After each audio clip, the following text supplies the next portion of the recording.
As you can see, I've been really busy making butterflies, and they're all different sizes, and I'm going to use them in a project. If you want to know how to make them, they are really, really easy. It is origami, but for all you purists out there, I know it's not true origami because I do use a pair of scissors and I do use a little bit of glue. So all you need to do is take your square of paper and make sure it is a square. Fold it in half like that, then fold it in half like that. Okay, really easy. Make sure your seams are all nicely pressed down. Then open it up and then fold it to each of the tips like that. So you've got a nice large triangle. Pushing those down, fold those over like that. So you've got another little triangle. Can you see all those marks in it? And then what you want to do is go to one of the square sides, one of the, not the triangle, not the pointy side, this side. Tuck those in like that. There. Hold that together, and then when you've got it this side, you tuck that one in again. So you've got a triangle like that. Kind of looks like that from the inside. Then you fold that round like that, getting all your points into as neat and lined up as possible. And then all I do is, and this is where you're not doing origami, I do a curve cut like that around it. Then open it up. Your first one there, you fold up to the point. Then your second one, you fold up to the point as well. So you've got it like that. Then turn it over so your point is facing you.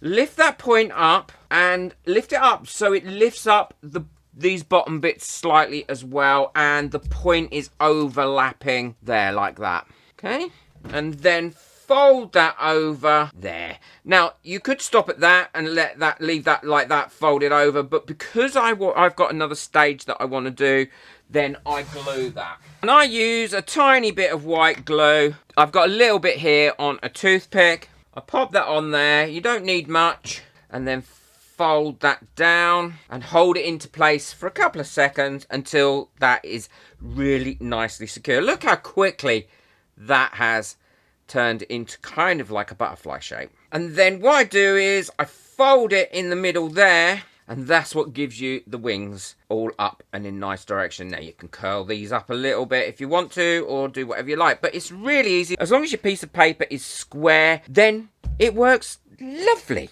Now, if you weren't sure how I did that, all you got to do is just rewind this video a little bit, watch it again a few times, and put it on half speed as well. And that way it'll be a lot quicker. But if you put it on half speed, I would turn the sound off because you don't want to be listening to me at half speed, honestly. So let's get on with the rest of this picture, or the rest of this project. I'm going to put these to one side so I don't damage them. So I've got my canvas here and I'm going to paint my picture first. And this is going to be a really simple picture. It's going to be made up of blues and a little bit of orange and some white. But before I go ahead, what I have learned is I get a much better result if I cover the picture first with this little mixture. And all this is white acrylic paint and a little bit of PVA glue and some water. It just helps to keep my background a little bit wetter while I'm doing stuff for the first layer. And I also learnt quite a bit from my previous journey into abstracts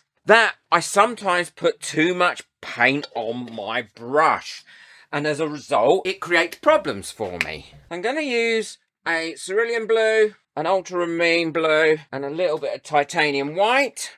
I'm going to put that in my brush, knock some of that off, bring it over this painting. And I'm going to go down some of the all the sides as well. I want the sides of this painting to be covered. And then this base colour, or this base, I'm going to let dry. If I want it a bit darker in places, I can. And I'll find that that will blend really well for me now. I'm loving my abstract art journey, and I think this multimedia one is going to be really good fun. Now I've got that covered completely, what I'm going to do is let that dry before I go on to the next stage. Well, that's all nice and dry now, and what I've done is I've mixed myself up some orange. And I've got a slightly damp brush here, and what I'm going to do is pop some of this orange all the way through here. Now, if I find that that's not spreading as much as I want, what I'm going to do is give my canvas a quick spray. And now this is where I'm going to pop my yellow in on top of that. And just blend that through like that.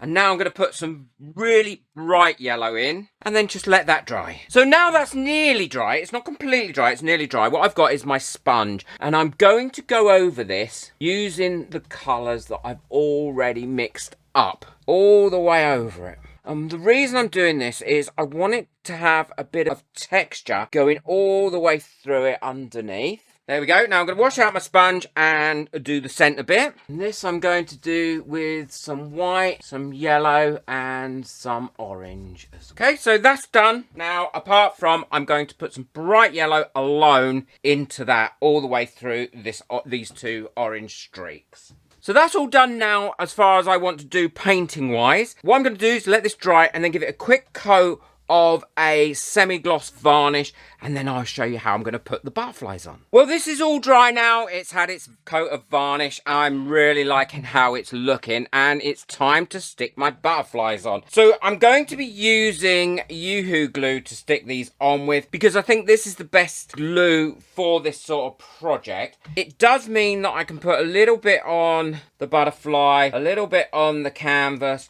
let it dry for a minute or two, and then they will really adhere well. I think much better than they would adhere using a hot glue gun or something like that. Now, I've decanted my Yoo-Hoo glue into a small bottle, so it's easier for me to get a small amount in there.